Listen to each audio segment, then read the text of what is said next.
हरे कृष्णा कृष्णा कृष्णा हरे हरे, हरे राम राम राम हरे कृष्णा कृष्णा कृष्णा हरे हरे। श्रील प्रभुपाद जी एक जगह कहते हैं इसी प्रसंग में, इस संसार में कई प्रकार के लोग हैं। साधक जो माने जाते हैं उनमें भी ज्यादा कर्मी हैं और कुछ ज्ञानी हैं, और उससे भी बहुत कम योगी हैं, भक्त जिनको कहा। तस्मात् जोगी भवार्जुन। जोगी का अर्थ होता है भक्त। आजकल जो जोगा शब्द प्रचलित कर दिया गया है, ये तो केवल हठ योग है, और शरीर का कसरत और कुछ सांस प्रश्वास ठीक करना, ये योग नहीं है वास्तव में।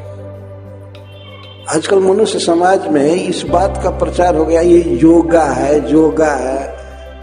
व्यायाम करना है, हाथ को, पाँव को, सिर को इधर उधर करना, सांस को रेगुलेट करना, इसको लोग समझते हैं योग। योग कर्म सु कौशल, वास्तव में योग है भगवान की भक्ति। जीवात्मा का जो संयोग है भगवान के साथ, कृष्ण के साथ, इसी को योग कहा गया है। योग का अर्थ है संयोग। जैसे वियोग शब्द है वियुक्त होना, ऐसे ही योग का मतलब है भगवान से युक्त होना। कैसे युक्त होंगे? चूंकि जीवात्मा प्रकट नहीं है, वो इंद्रियों में पड़ा हुआ है, देह में, अतः इंद्रियों के द्वारा ही भगवान से उसका संयोग हो सकता है। अगर कोई व्यक्ति भगवान की सेवा कर रहा है हाथ से, तो यह योग है, योग है। इसको भक्ति योग कहते हैं। भगवान ने गीता में कहा है तस्मात् योगी भवार्जुन, सबसे श्रेष्ठ है योगी, इसलिए तुम योगी बनो। तो योगी बनो का इसका मतलब ये नहीं है कि कसरत करो, केवल शारीरिक कॉन्शसनेस, बॉडी कॉन्शसनेस में रहो। इस शरीर से परे आत्मा को समझना चाहिए, और आत्मा का संबंध भगवान से, और उस संबंध को पुष्ट करने के लिए जीव जो करता है शरीर से, इंद्रियों से, ऋषिकेश सेवनम भक्ति उच्यते, तब उसको योग कहते हैं। बहुत बड़ा दुर्भाग्य है मनुष्य समाज का कि इन शब्दों का अर्थ भी नहीं जानते। ठीक है, हठ योग करना चाहिए, शरीर को ठीक रखने के लिए करें, लेकिन योग नहीं कहना चाहिए इन शब्दों को, इन क्रियाओं को। ये योग नहीं है। रामचरितमानस में कहा गया योग कुयोग ज्ञान अज्ञान जहने राम प्रेम प्रधान। यदि भगवान राम से प्रेम नहीं है तो योग कहो तो कुयोग है, ज्ञान अज्ञान है। वास्तव में भगवान से प्रेम करना ही वास्तविक योग है और ज्ञान है।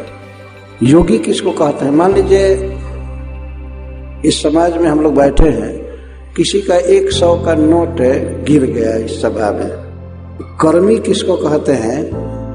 कर्मी प्रत्येक वस्तु को अपने इंद्रिय तृप्ति के लिए समझता है। बस भोगो, ये चीज इकट्ठा करो, पैसा कमाओ, ये करो, और खूब खाओ पियो, भोगो, घर बनाओ, फर्नीचर लाओ, ये सब कार लाओ नया मॉडल का, ये सब लेकर के भोग। तो वो पैसा देखेगा तो सबसे पहले सोचेगा अच्छा हुआ, हमारे भोग में काम आएगा। उसको कर्मी कहते हैं, उसको भोगी कहते हैं। और दूसरा व्यक्ति देखेगा नोट को तो सोचेगा हमें इससे क्या मतलब है, किसी का हो, वो उसको भोगेगा नहीं और लेगा भी नहीं।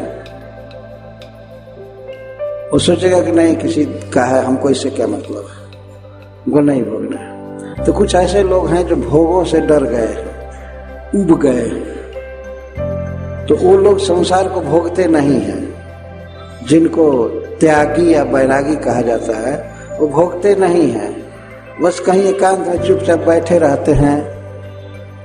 कभी कभी गांजा पी लेते हैं, बीड़ी पी लेते हैं, उससे ऊपर नहीं है।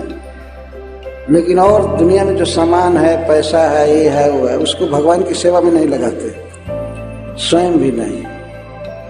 और इसी को दुनिया समझती है कि वो पहुंचा हुआ महात्मा। इसको त्यागी कहते हैं या ज्ञानी। और तीसरा व्यक्ति देखेगा किसी का नोट गिरा हुआ है तो उस पैसे को ला करके वो माइक पर अनाउंस करेगा कि किसका है, आप अपना पैसा ले जाइए, और जिसका है उसको दे करके वो शांति का अनुभव करता है। इसको योगी या भक्त कहते हैं। संसार में बहुत चीज फैला हुआ है, धन है, घर है, स्वजन है, पढ़ाई लिखाई, सब कई चीजें हैं। इन सबको देखता है कि सब कृष्ण का है। भगवान का है, तो वह भगवान की सेवा में इन वस्तुओं को अर्पित करता है, जिसको भक्त या जोगी कहते। सिर्फ विरक्त नहीं होता है, ये नहीं सोचता इससे क्या मतलब है, वो जानता है कि प्रत्येक वस्तु भगवान की, ईशावास्यमिदं सर्वम, सब कुछ कृष्ण का है। हमारा देह, हमारा मन और हमारी इंद्रियां, ये सब कृष्ण की है। वास्तव में देह भगवान की बहिरंगा शक्ति का कार्य है, भिन्न प्रकृति, इंद्रियां, देह भिन्न प्रकृति है, और जीव जो है वह भी कृष्ण का है, जिसको परा प्रकृति कहते हैं। जीव कृष्ण का है तो वो समझ जाता है कि मैं कृष्ण का हूं, मेरा देह कृष्ण का है, मेरा मन कृष्ण का है, इसीलिए अपने को यही भावना करता है मैं कृष्ण का अंश हूं, कृष्ण का दास हूं, और देह को कृष्ण की सेवा में लगाता है, मन को कृष्ण की सेवा में लगाता है। मन को किस तरह कृष्ण की सेवा में लगाया जा सकता है, इसका बहुत सुंदर उदाहरण श्रीमद् भागवत में है। जब भगवान श्री कृष्ण गाय चराने के लिए वन में चले जाते थे, गोपियां अपने अपने घरों में बैठी हुई खेत में डूब जाती थी। प्रियतम श्याम सुंदर के चरण कमल अतिशय सुकुमार हैं, और वन में पत्थर पर चलते होंगे, घास पर, कटी हुई घास पर, कांटा पर पैर पड़ता हुआ हो, तो दिन भर इस शोक में डूबी रहती थी। कब उनके चरणों को सहलाऊंगी, कब उनको आराम से रखूंगी, उनको बहुत दुख होता होगा। यद्यपि वृंदावन में भगवान को कोई दुख नहीं होता, वृंदावन का प्रत्येक वस्तु, प्रत्येक चीज वो फूल से भी अधिक सुकोमल, माखन जैसा हो जाता। लेकिन गोपियों का ऐसा स्वभाव था, प्रियतम श्याम सुंदर के विषय में सोच करके रात दिन यही सोचती रहती थी, यही कहती रहती थी, वो बड़े दुखी होंगे, उनके पैर में पीड़ा हो रही होगी। इसको कहते हैं मानसिक सेवा। अपने घर में थी, भगवान श्री कृष्ण से प्रकट कोई संबंध भी नहीं था, लेकिन कृष्ण का ही चिंतन करती रहती।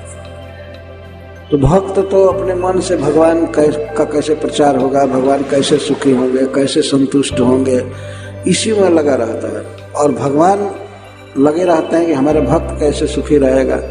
इन दोनों का परस्पर यह संबंध है। इस तरह से, और शरीर से भगवान की सेवा करना, भगवान का श्रृंगार करना, श्री विग्रह की स्थापना करके भगवान की सेवा करना, अपने घर में भी, मंदिर में भी भगवान की सेवा करना, उनको धोना, नहलाना, पोछना, का श्रृंगार करना, उनको तिलक करना, उनके लिए भोग बनाना, भोग बना करके कोई भी फल देखेगा भक्त, अगर सबसे अच्छा फल देखेगा तो उसकी यही इच्छा होगी कि ये फल मैं प्रभु को अर्पित करूंगा। यह है सेवा। अगर उसके पास पैसा नहीं भी है, परंतु इस प्रकार का संकल्प होता है कि वो मेरे पास पैसा रहता तो मैं भगवान को ये फल अर्पित कर दूं, तो ये है योग, ये है भक्ति। फल भगवान का है, फूल भगवान का है, मैं भगवान का हूँ, मेरा देह भगवान का है। इस तरह कृष्ण को अर्पित करने का जिसका विचार है, उसको योगी या भक्त कहते हैं। इस तरह से भगवान को संतुष्ट करता है।